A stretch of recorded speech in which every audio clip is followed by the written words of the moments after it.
Namanya adalah Mang Udin. Mang Udin adalah seorang tukang beca yang sudah puluhan tahun menarik beca di sebuah kota kecil.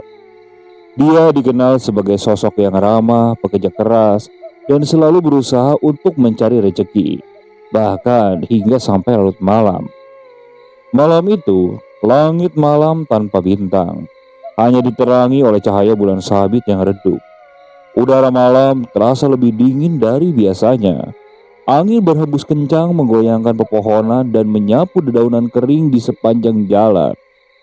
Pak Udin yang baru saja mengantarkan penumpang terakhirnya ke sebuah rumah di pinggir kota.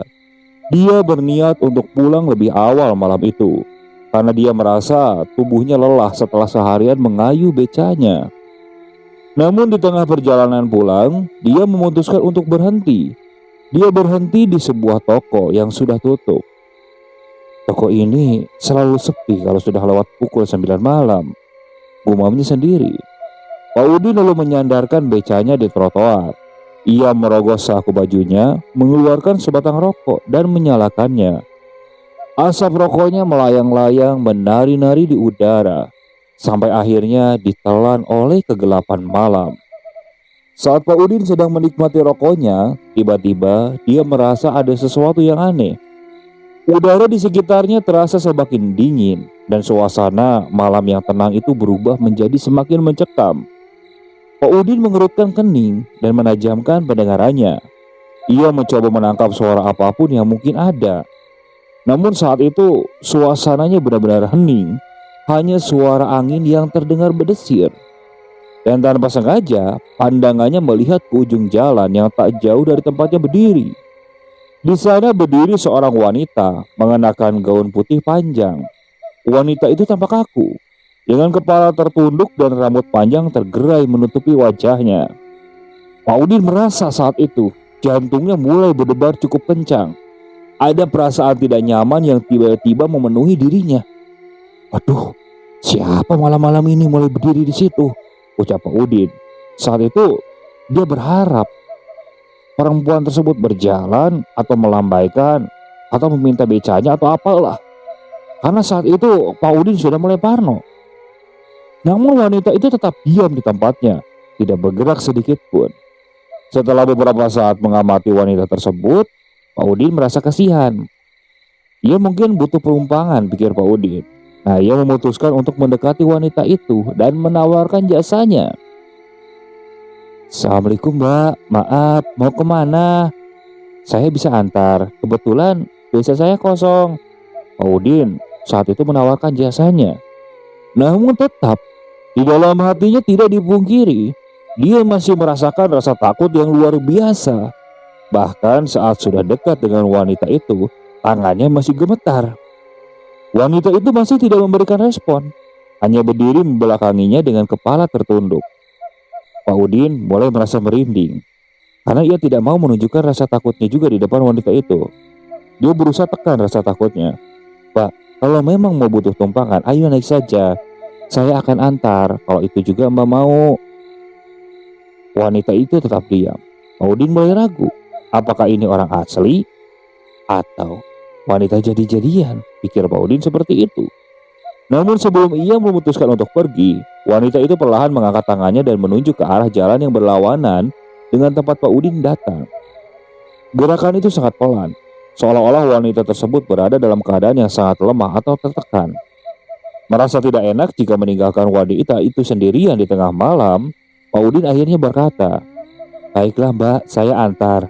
Tapi mbak harus duduk di beca, supaya bisa mengayuh sayanya mbak." Tanpa suara, wanita itu perlahan berbalik dan mulai berjalan ke arah beca Pak Udin. Langkahnya lambat dan nyaris tidak terdengar sama sekali, seolah-olah kakinya ini tidak menyentuh tanah. Pak Udin menahan napas saat wanita itu coba mendekat. Dan dia coba untuk tidak memikirkan hal-hal yang aneh lagi. Dia coba tepis semua kemungkinan saat itu. Ketika wanita itu naik ke beca, Pak Udin bisa merasakan hawa dingin yang membekukan tubuhnya. Lebih dingin dari udara malam yang sudah dingin sebelumnya. Ia mengayuh pelan dan mulai berangkat meninggalkan tempat tersebut sambil membawa perempuan itu. Saat mereka mulai bergerak, Pak Udin coba mengajak wanita itu berbicara lagi untuk menghilangkan ketegangan. "Mbak, kalau boleh tahu mau kemana? Sepertinya jalan ini cukup sepi. Saya jarang lewat sini malam-malam, Mbak." Wanita itu tetap tidak menjawab, hanya duduk diam dengan kepala tertunduk. Pak Udin mulai merasa tidak nyaman. Dia terus mengayuh becanya, berharap bisa segera sampai di tempat tujuan dan menyelesaikan perjalanan yang aneh ini. Namun semakin jauh mereka berjalan, semakin asing jalan yang mereka lewati. Pak Udin tidak mengenali tempat itu sama sekali. Jalan yang biasanya ramai oleh kendaraan dan orang lewat, ini berubah menjadi sunyi dan gelap. Hanya ada pepohonan tinggi di kedua sisi jalan, dengan cahaya lampu jalan yang redup. Hampir tidak cukup terang untuk mencapai jalan. Pak Udin semakin gelisah. Ia coba melihat wajah wanita itu. Tetapi panjangnya rambut masih menutupi wajahnya. Dengan perasaan yang semakin tidak tenang, Pak Udin mengayuh lebih cepat, berharap bisa segera tiba di tempat tujuan dan berpisah dengan wanita misterius ini. "Ya Tuhan, semoga ini bukan seperti cerita-cerita seram yang pernah kudengar," bisik Pak Udin di dalam hatinya. Namun dia tidak bisa menghilangkan perasaan bahwa ada sesuatu yang salah, benar-benar salah. Pak Udin terus mengayuh sepedanya, masih dengan perasaan was-was saat itu. Dan sesekali dia masih menengok ke depan, berharap bisa melihat wajah dari wanita itu. Namun tetap, rambut dari wanita tersebut tetap menghalangi wajahnya. Saat itu dia mulai masuk ke sebuah tempat yang cukup asing bagi Pak Udin. Dia melihat di kanan dan kirinya terdapat sebuah pohon yang cukup besar. Bahkan bayangan dari pohon tersebut tampak seperti sebuah raksasa yang berada di pinggir jalan. Cahaya lampu jalan semakin redup, seolah-olah enggan untuk menemaninya malam itu. Hanya suara derak beca dan angin yang berhembus lembut yang membawa aroma lembab dari tanah dan dedaunan yang basah. Pak Udin merasa semakin tidak nyaman. Biasanya penumpangnya akan berbincang atau setidaknya memberitahukan tujuan mereka dengan jelas. Tapi wanita ini berbeda. Dia benar-benar diam, seperti bayangan yang mengikutinya tanpa suara.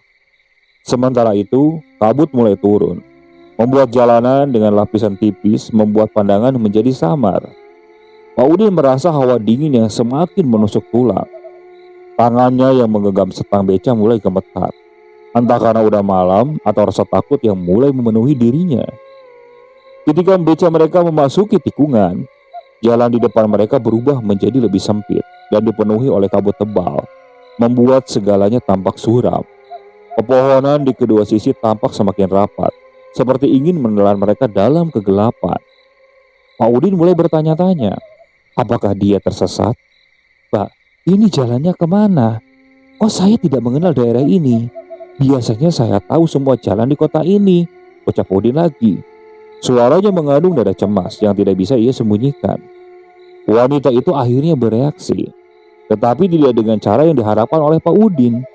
Dia perlahan mengangkat tangannya dan menuju ke arah yang lebih jauh di depan, ke sebuah jalan kecil yang tampak semakin tertutup oleh kabut.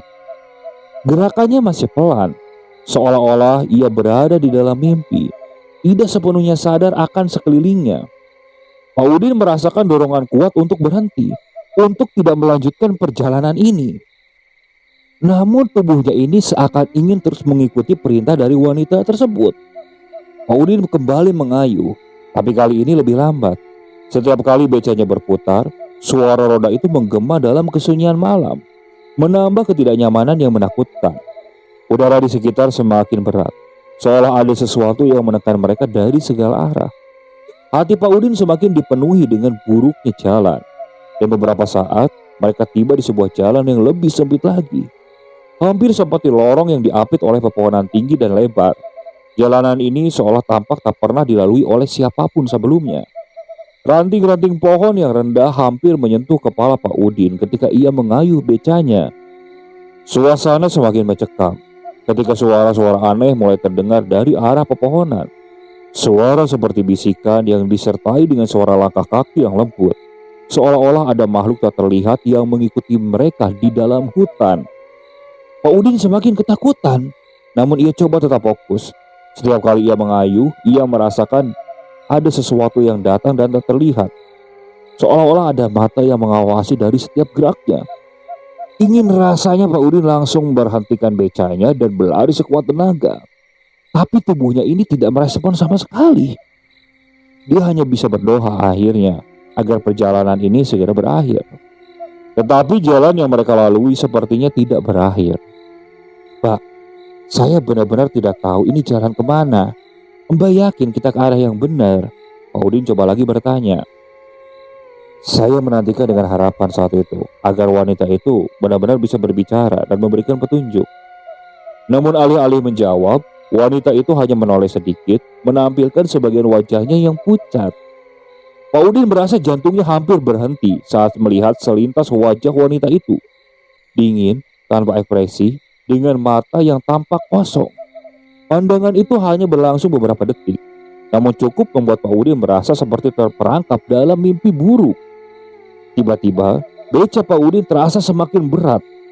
Seolah-olah ada sesuatu yang menahannya. Ia harus mengayuh dengan ekstra tenaganya, hanya untuk menjaga becanya tetap bergerak. Keringat mulai membasahi wajahnya, meskipun udara malam terasa begitu dingin. Kegelisahan yang ia rasakan semakin berubah menjadi ketakutan. Saat Pak Udin mencoba melaju lebih cepat, bayangan hitam besar lewat di depan mereka dengan kecepatan yang tidak wajar. Bayangan itu bergerak tanpa suara, melintas dari satu jalan ke sisi lainnya, dan hilang begitu saja di balik pepohonan. Pak Udin langsung memberhentikan becanya. Dia diam beberapa saat, pandangannya mulai melihat sekitar. Wanita di depannya tidak merespon sama sekali. Di situ Pak Udin langsung bilang, "Pak, saya rasa sekarang kita harus balik aja, Pak," kata Pak Udin dengan suara putus asa. Ia berharap wanita itu setuju, atau setidaknya memberikan alasan untuk tetap maju. Namun wanita itu hanya kembali diam, tanpa memberikan tanda-tanda untuk berhenti atau berbalik. Nah, di situ Pak Udin semakin panik. Ia coba mengayuh lagi becanya, tetapi semakin ia coba melarikan diri, semakin becanya terasa berat. Seolah-olah ada sesuatu yang menariknya ke arah yang berlawanan. Di tengah kekhawatiran Pak Udin, dia mulai mendengar suara-suara tidak wajar.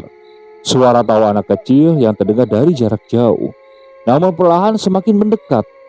Suaranya sangat pelan, tapi mengandung kengerian yang tak terlukiskan. Tuhan, apa sebenarnya yang terjadi? Ucap Pak Udin di dalam hati. Ia tak tahu harus berbuat apa lagi. Suara tawa itu semakin keras, semakin mendekat, dan seolah-olah datang dari segala arah. Pak Udin merasakan hawa dingin yang menusuk sampai ke tulang dan jantungnya mulai berdebar cukup keras. Hingga akhirnya ia merasa bahwa dirinya akan pingsan. Dalam kepanikan yang memuncak, Pak Udin berhenti mengayuh dan membiarkan becanya meluncur pelan. Ia berharap wanita itu akan turun dan menghilang seperti bayangan yang salah ia lihat. Pak Udin nengok ke belakang, dan saat dia menengok ke belakang, tiba-tiba terdengar suara tawa sosok perempuan yang benar-benar memekakan telinga. Sontak saat itu Pak Udin langsung menutup kedua telinganya. Dia sangat ketakutan. Saat dia nengok kembali ke arah depan, sosok wanita yang tadi duduk di beca itu sekarang sudah menghilang entah kemana. Pak Udin coba mencari keberadaannya, karena mungkin hanya bersekian detik saja. Perasaan Pak Udin sudah benar-benar cemas saat itu.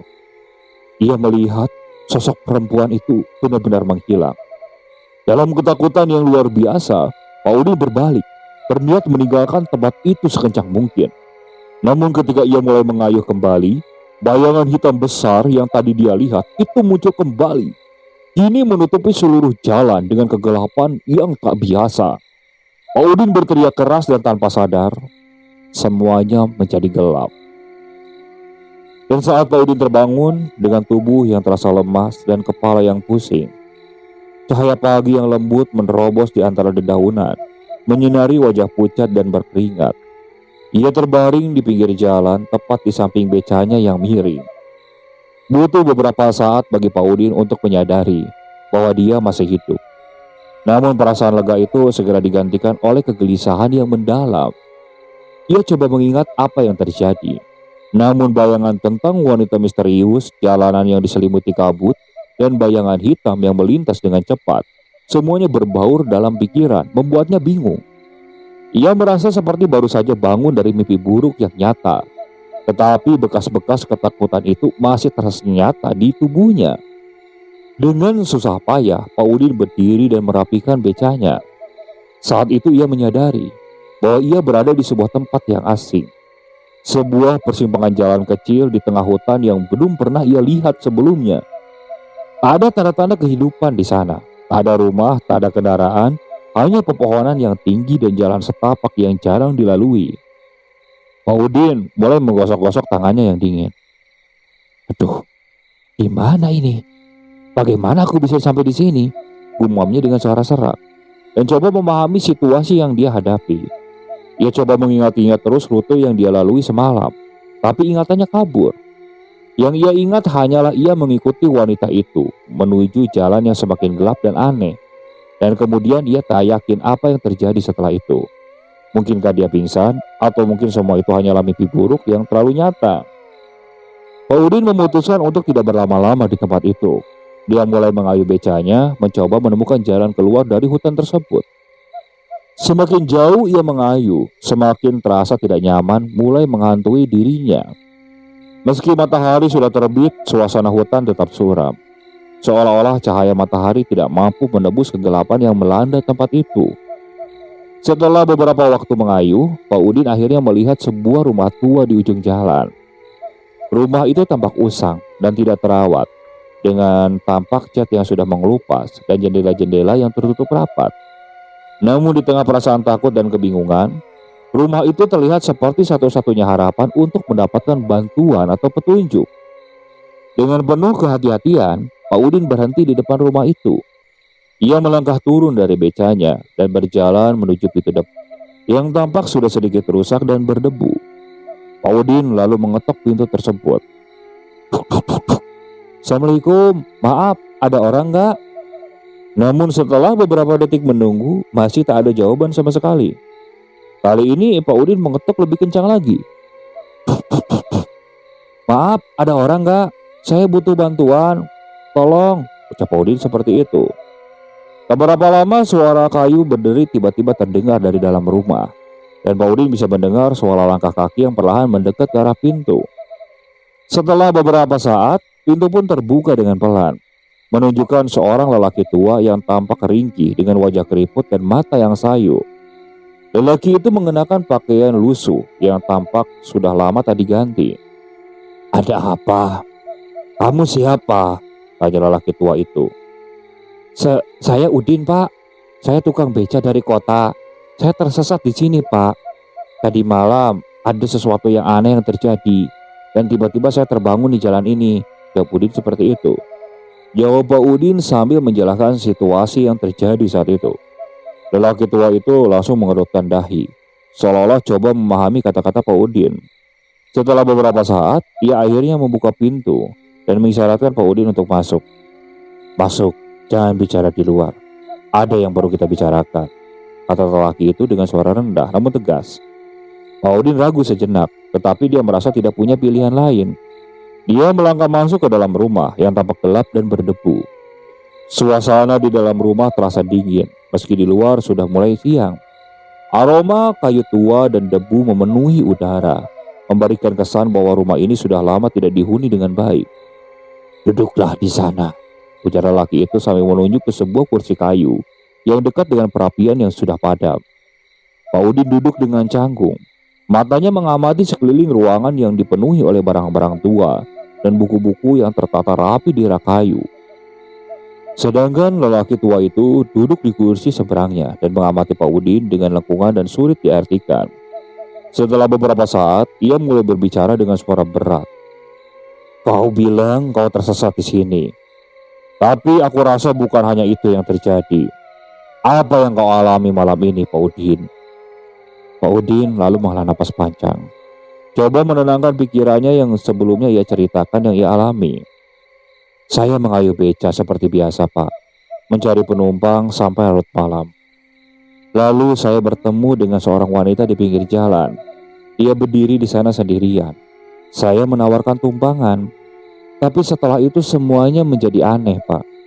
Jalannya semakin gelap dan asing. Lalu saya merasa ada sesuatu yang tidak beres.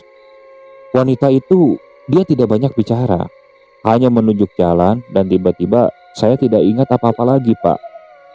Lelaki tua itu mendengarkan dengan penuh perhatian. Sesekali mengangguk seolah-olah dia sudah menduga apa yang diceritakan oleh Pak Udin. Wanita itu, apa kamu lihat wajahnya? Tanyanya dengan nada serius. Pak Udin terdiam sejenak. Ia mengingat kembali momen ketika ia melihat sekelintas wajah wanita itu. Iya, saya melihat wajahnya, Pak. Tapi hanya sebentar. Wajahnya pucat, matanya tampak kosong, seperti seperti nggak ada kehidupan deh, Pak. Lelaki tua itu kembali berbicara. Kamu bukan yang pertama, Pak Udin. Sudah banyak yang mengalami hal serupa. Wanita itu bukanlah manusia. Dia adalah arwah gentayangan yang sering muncul di sekitaran jalan ini. Mereka bilang dia adalah arwah seorang wanita yang meninggal dengan tragis bertahun-tahun yang lalu. Dan sejak itu rohnya tidak pernah tenang. Dia sering muncul di malam hari, mencari orang yang bisa dia bawa ke alamnya yang penuh dengan kegelapan. Pak Udin merasa darahnya membeku mendengar penjelasan dari lelaki tua itu. Dia tidak pernah menyangka bahwa pengalaman anehnya yang terjadi tadi malam bisa menjadi sesuatu yang lebih mengerikan lagi. Apa maksud Bapak? Arwahnya gentayangan. Tapi saya masih hidup kan, Pak? Bagaimana mungkin saya kok bisa selamat, Pak? Tanya Pak Udin dengan suara gemetar dan cemas. Lelaki itu menarik napas panjang, seolah-olah mencari cara untuk menjelaskan sesuatu yang sulit diterima oleh akal sehat. Kamu selamat, Pak Udin, karena ada sesuatu di dalam dirimu yang menolak untuk menyerah. Mungkin doa-doa yang kau panjatkan tadi malam, atau mungkin karena kau masih memiliki alasan kuat untuk tetap hidup. Namun tidak semua orang seberuntung Anda. Banyak yang tidak pernah kembali setelah bertemu dengan arwah wanita itu. Pak Udin merasakan jantungnya berdebar cukup hebat. Lalu apa, Pak, yang harus saya lakukan, Pak? Bagaimana cara saya kembali ke kota, Pak? Lelaki tua itu menatap Pak Udin dengan penuh kasihan. Kau harus pergi dari sini, Pak Udin. Jangan biarkan dirimu bertahan lebih lama di tempat ini. Jalan ke kota mungkin sulit ditemukan. Tapi jika kamu tetap tenang dan tidak membiarkan rasa takut menguasai dirimu, kamu bisa keluar dari hutan ini. Pak Udin mengangguk.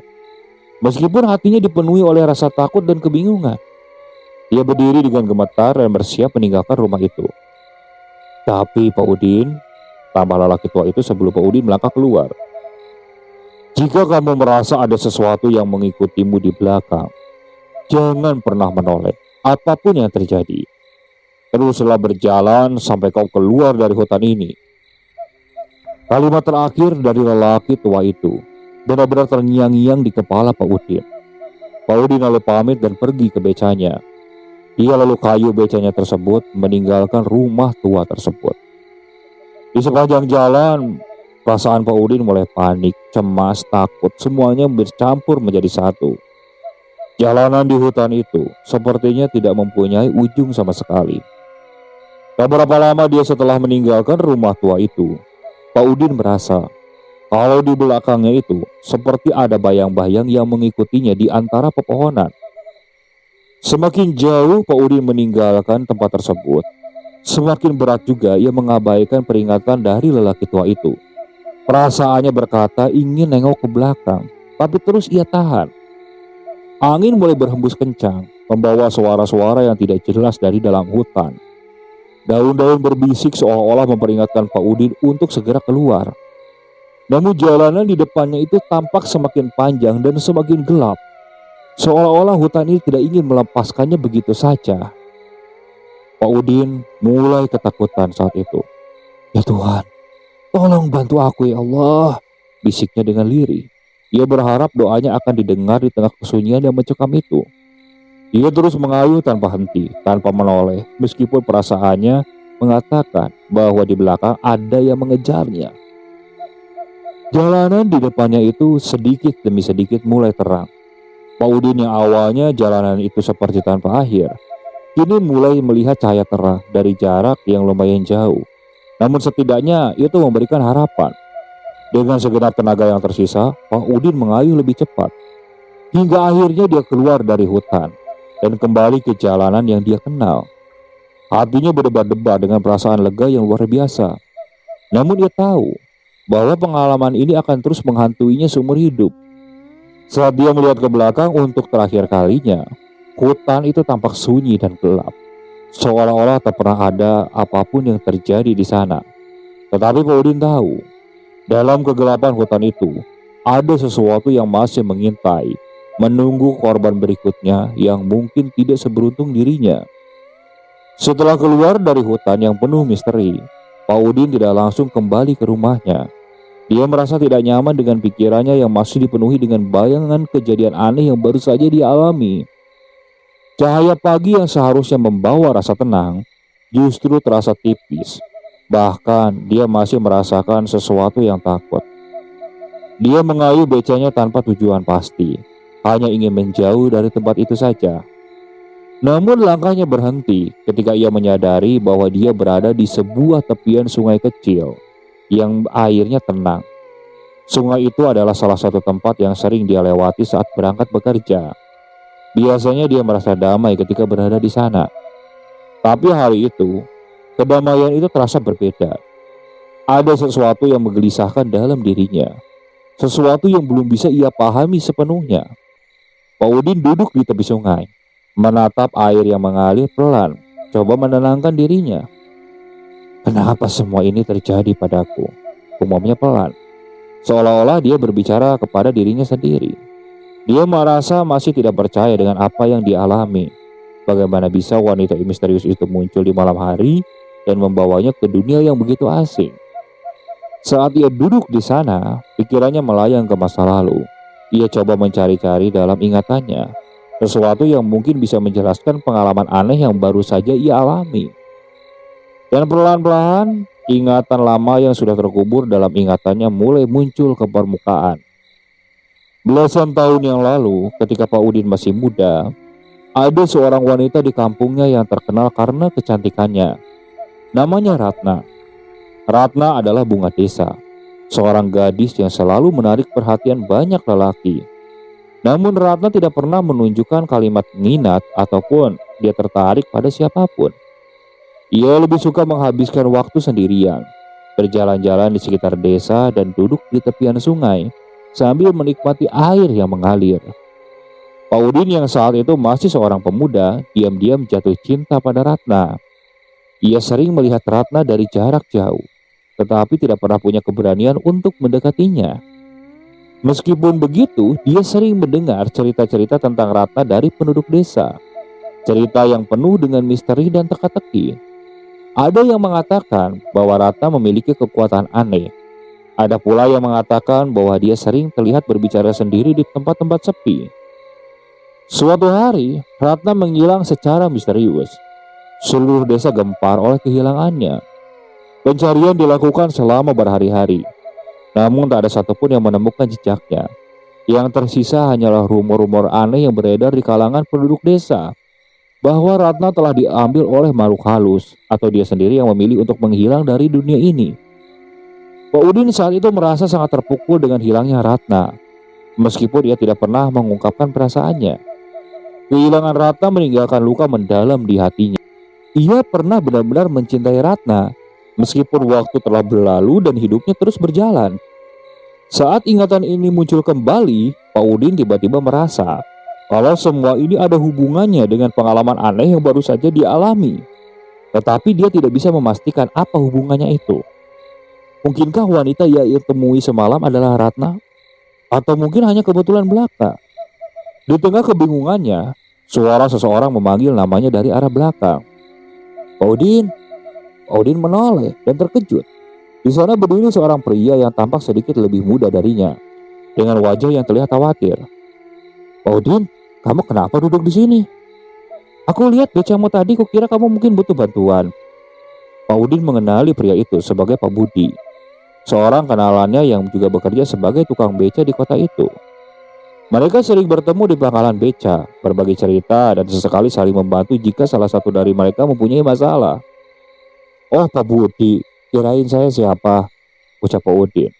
Dia coba kembali menenangkan pikirannya yang kacau.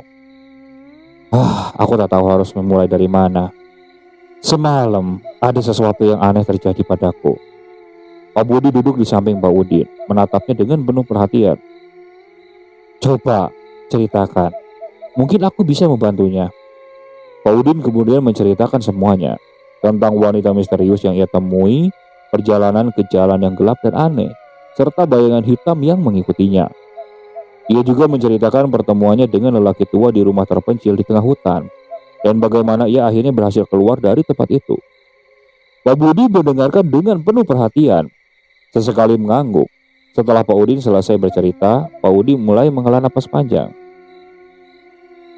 "Din, aku pernah mendengar cerita tentang hantu wanita yang sering muncul di jalan-jalan sepi, terutama di malam hari. Banyak orang bilang, hantu itu adalah arwah seorang wanita yang meninggal dengan tragis dan tak bisa tenang. Aku tidak pernah tahu apakah cerita itu benar atau tidak. Yang pasti mungkin yang kamu alami itu tidak bisa dianggap enteng." Pak Udin menatap Pak Budi dengan cemas. "Jadi, wanita itu memang hantu?" Pak Budi mengangguk pelan. "Bisa jadi, Din. Dan kalau benar, kamu harus hati-hati. Arwah seperti itu biasanya tidak akan membiarkan orang yang melihatnya pergi begitu saja. Mereka akan terus menghantui sampai tujuan mereka tercapai." Pak Udin mulai merasakan kembali ketakutan yang menguasai dirinya. Tapi dia tidak tahu harus berbuat apa. Terus apa yang diinginkan oleh arwah wanita itu? Dia tidak pernah melakukan apa-apa. Pak Budi diam sejenak, seolah-olah sedang berpikir keras. "Atau jangan-jangan, Din, wanita itu ada hubungannya sama masa lalu kamu. Dulu kan kamu pernah bercerita kepadaku kalau kamu pernah naksir kembang desa. Terus wanita itu hilang secara tiba-tiba. Apa jangan-jangan arwah wanita itu kembang desa tersebut, Din?" Pak Udin merasa dadanya tiba-tiba semakin sesak. "Ratna, ya Ratna. Tapi kalau memang Ratna, apa mungkin? Tapi Ratna sudah lama menghilang, bagaimana bisa?" Pak Budi lalu menepuk bahu Pak Udin, coba memberikan dukungan. Kadang-kadang, jawaban dari misteri seperti itu tidak bisa kita temukan dengan mudah. Tapi yang pasti, kamu harus mencari tahu lebih lanjut.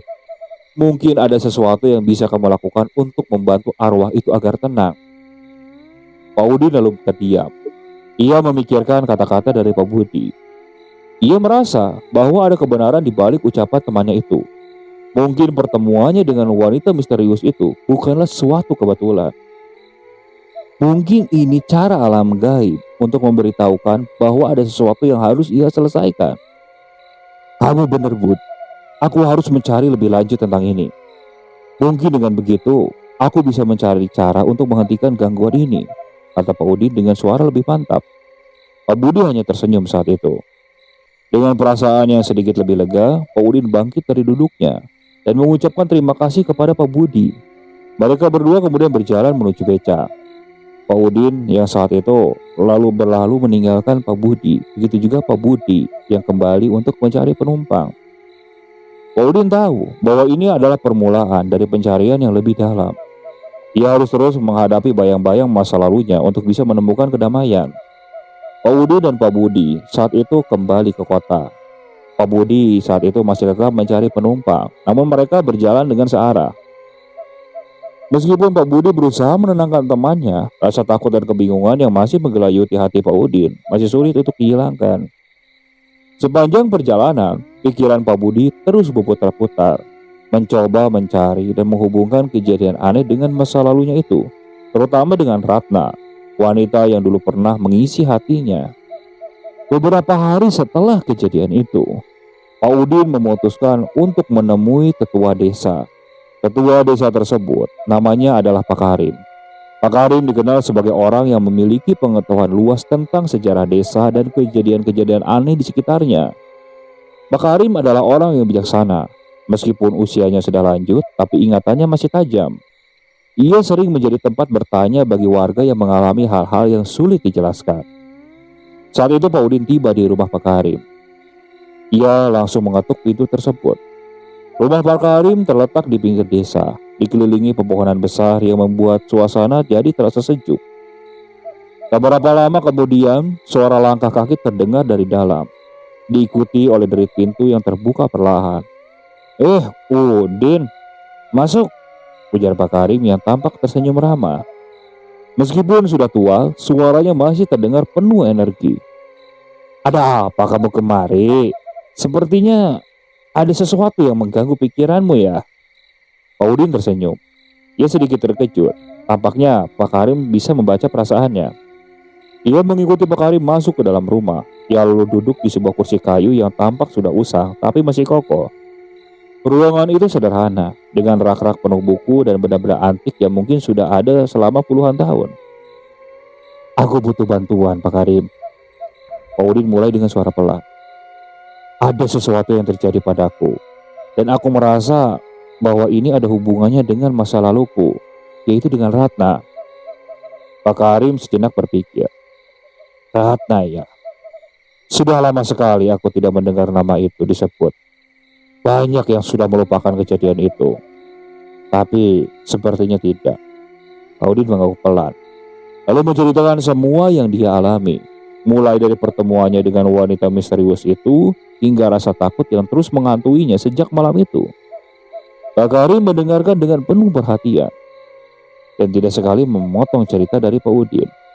Setelah Pak Udin selesai, Pak Karim menghela napas panjang dan memejamkan mata sejenak, seolah-olah sedang merenung. Aku sudah mendengar banyak cerita tentang arwah gentayangan di desa ini, tapi ceritamu itu terasa berbeda. Jika benar arwah itu adalah Ratna, mungkin ada sesuatu yang belum selesai, sesuatu yang menahan rohnya di dunia ini. Pak Udin menatap Pak Karim dengan cemas. Tapi apa yang bisa aku lakukan, Pak? Aku tak pernah melakukan apa-apa padanya. Aku bahkan tidak punya keberanian untuk berbicara dengannya saat dia masih hidup. Pak Karim tersenyum. Kadang-kadang masalahnya bukan tentang apa yang kamu lakukan, tapi tentang apa yang kamu lakukan. Ratna adalah seorang wanita yang penuh misteri. Banyak yang mengatakan dia memiliki kekuatan atau kemampuan yang tidak dimiliki oleh orang biasa. Mungkin di akhir hidupnya dia merasa ada sesuatu yang kurang, sesuatu yang membuatnya tak bisa berjalan dengan tenang. Pak Udin mengerutkan keningnya, mencoba memahami maksud dari ucapan Pak Karim.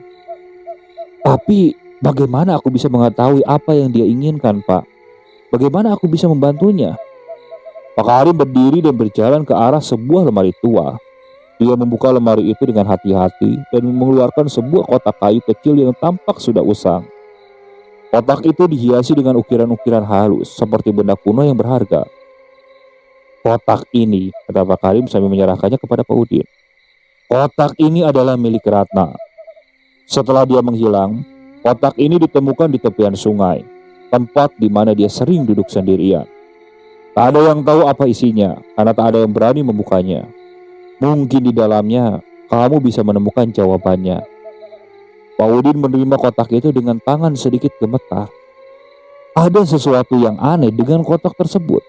Seolah-olah ia bisa merasakan energi yang terpancar darinya. Aku harus membukanya, Pak. Pak Karim mengangguk. Jika kamu benar-benar ingin membantu Ratna, mungkin ini adalah satu-satunya cara. Tapi ingat Pak Udin, apapun yang kamu temukan di dalamnya, kamu harus siap menerimanya. Terkadang, kebenaran bisa lebih mengerikan dari yang kita bayangkan. Dengan perasaan cemas, Pak Udin mengucapkan terima kasih kepada Pak Karim. Ia lalu berangkat pulang dengan kotak itu di tangannya. Sesampainya di rumah, ia duduk di ruang tamu yang sederhana. Ia menatap kotak kayu yang tergeletak di atas meja.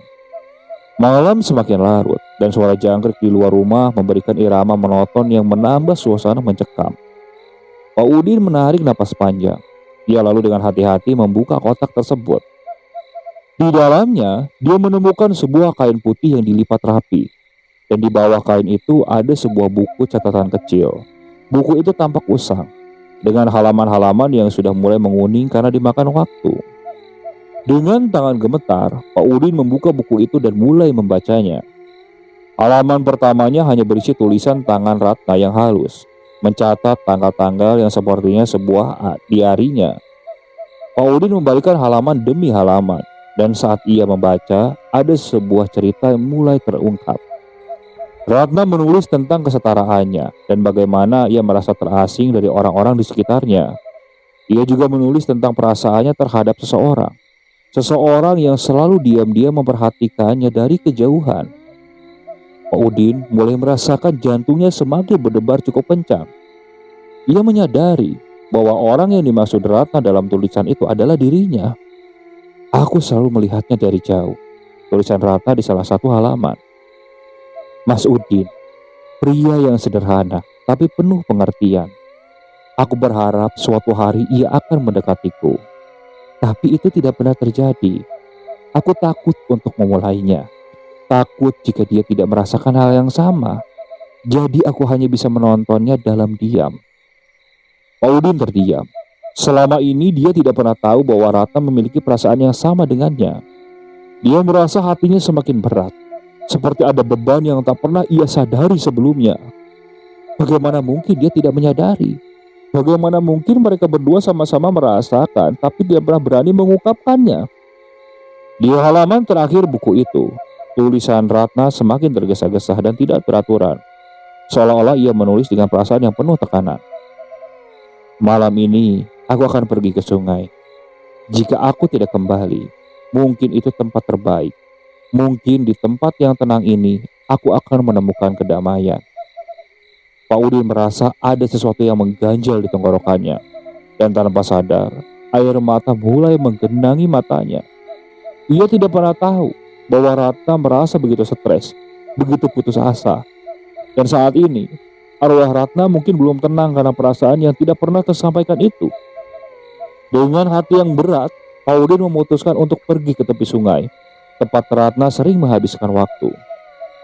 Malam itu bulan bersinar penuh, mencapai jalan dengan cahaya pucat yang menambah suasana mencekam. Pak Udin berjalan dengan langkah berat, membawa buku catatan itu bersamanya. Saat tiba di tepi sungai, Pak Udin duduk di tempat yang sama, di mana Ratna sering duduk. Ia membuka buku itu lagi, membaca halaman terakhir yang ditulis dengan penuh emosi.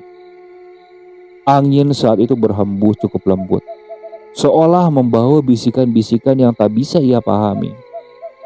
Ratna, Ratna, ucap Pak Udin. Aku tak pernah tahu. Aku minta maaf. Jika saja aku berani, mungkin semuanya akan berbeda, Ratna, Ratna, ucap Pak Udin dan mulai menangis. Malam itu di tepi sungai yang sunyi, Pak Udin merasa kehadirannya tak kasat mata di sekitarnya. Dia menutup mata dan mencoba merasakan, mencoba berbicara dalam diam kepada Ratna, arwah yang mungkin terperangkap di dalam dunia ini karena cinta yang tak pernah terungkap. Ratna, jika kau mendengarku, aku ingin tahu bahwa aku juga menyayangimu. Maafkan aku karena aku tak punya keberanian untuk mengutarakannya saat itu. Maafkan aku, Ratna, maafkan. Tak ada suara yang menjawab. Hanya gemecik angin dan suara air yang mengalir pelan. Namun di dalam hati Pak Udin, dia merasa bahwa Ratna mungkin sudah mendengar dan menerima kata-katanya itu. Perlahan perasaan damai mulai mengisi hatinya, menggantikan ketakutan yang sebelumnya menguasai dirinya. Pak Udin membuka matanya dan menatap bulan yang menggantung di langit malam. Dia merasa bahwa beban di hatinya telah terangkat, bahwa Ratna mungkin sudah menemukan kedamaian yang selama ini dia cari. Dan dengan itu, Pak Udin tahu bahwa ia juga bisa melanjutkan hidupnya dengan lebih tenang. Ia berdiri, menyeka air mata, dan berjalan pulang dengan langkah yang lebih ringan.